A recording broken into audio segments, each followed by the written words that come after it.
Champak one के जंगल में बंटी कबूतर अपनी पत्नी टोनी और अपनी दो बेटियों के साथ रहता था, जिनका नाम था टुनटुनी और लाडो। टुनटुनी अपनी बहन से बहुत प्यार करती थी। वो उसके खाने पीने का बहुत ध्यान रखती थी। बंटी कबूतर बाजार में जाकर सब्जियां बेचा करता था, जिससे वो अपने परिवार का पालन पोषण करता था। एक दिन बंटी कबूतर सब्जियां बेचकर घर आता है तो टोनी चिड़िया कहती है, बंटी अपनी बेटी टुनटुनी शादी के योग्य हो गई है। उसके लिए किसी पास के जंगल में जाकर कोई अच्छा सा चिड़ा देखो, जिससे मेरी बेटी की शादी हो जाए। हाँ टोनी, मैं भी अपनी बेटी टुनटुनी की शादी के बारे में ही सोच रहा था। मैं आज ही जाकर जंगल में कोई अच्छा सा चिड़ा देख लेता हूँ। तभी टोनी को याद आता है, अरे बंटी सुनते हो, मुझे याद आया जो अपने पास में सुंदरी कावी है, उनकी बहन के दो बेटे हैं जो कॉलेज में पढ़ाई करते हैं। अपनी भी टुनटुनी पढ़ी लिखी है। अगर रिश्ता वहीं से तय हो जाएगा तो बहुत अच्छा रहेगा। तुम वहीं जाकर मिट्ठू तोता से रिश्ते की बात कर लो। हाँ टोनी, तुमने ये बहुत सही कहा। मैं आज ही जाकर मिट्ठू तोता से शादी की बात कर लेता हूँ।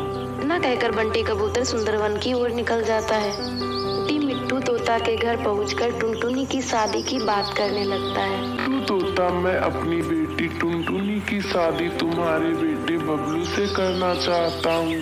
अगर ये रिश्ता तुमको पसंद हो तो मैं अपनी बेटी की शादी तुम्हारे बेटे से कर दूँ। बंटी, ये रिश्ता मुझको बिल्कुल पसंद है। जाकर शादी की तैयारी करो। मिट्ठू तोता और मिट्टी तोती भी शादी की तैयारियां करने लगते हैं। तभी उनका बेटा बबलू आता है और शादी की बात सुनकर बहुत खुश हो जाता है। पिताजी, आपने शादी में दहेज की बात की है या नहीं? मैं बहुत पढ़ा लिखा हूँ। मैं बिना दहेज के शादी नहीं करने वाला हूँ।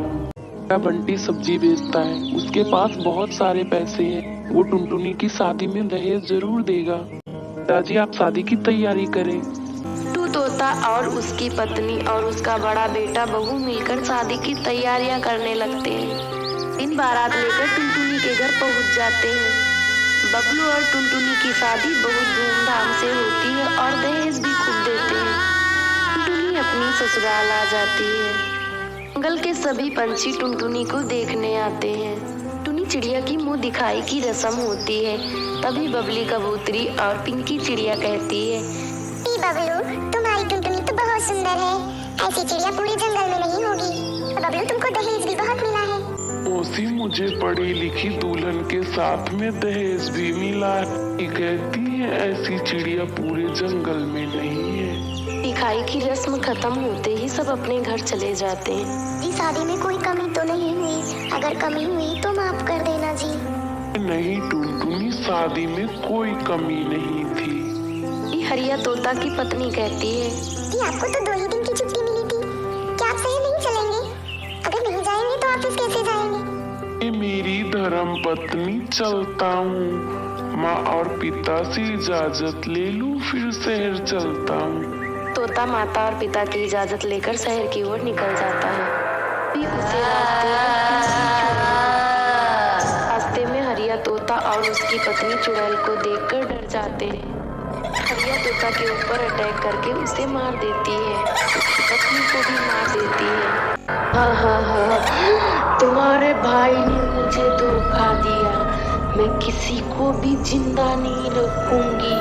उसने मुझसे शादी का वादा किया, फिर दूसरी चिड़िया से शादी कर लिया, मुझे धोखा दिया। मैं किसी को भी नहीं जिंदा रखूंगी। कहकर चुड़ैल चिड़िया हरिया और उसकी पत्नी को मार देती है। सारी बातें चिंटू सुन लेता है। वो तुरंत बंटी के घर जाकर टोनी से कहता है कि तुम्हारी बेटी की जान खतरे में है। मैं चिंटू बबलू का दोस्त बबलू कॉलेज में पिंकी नाम की चिड़िया से प्यार करता था।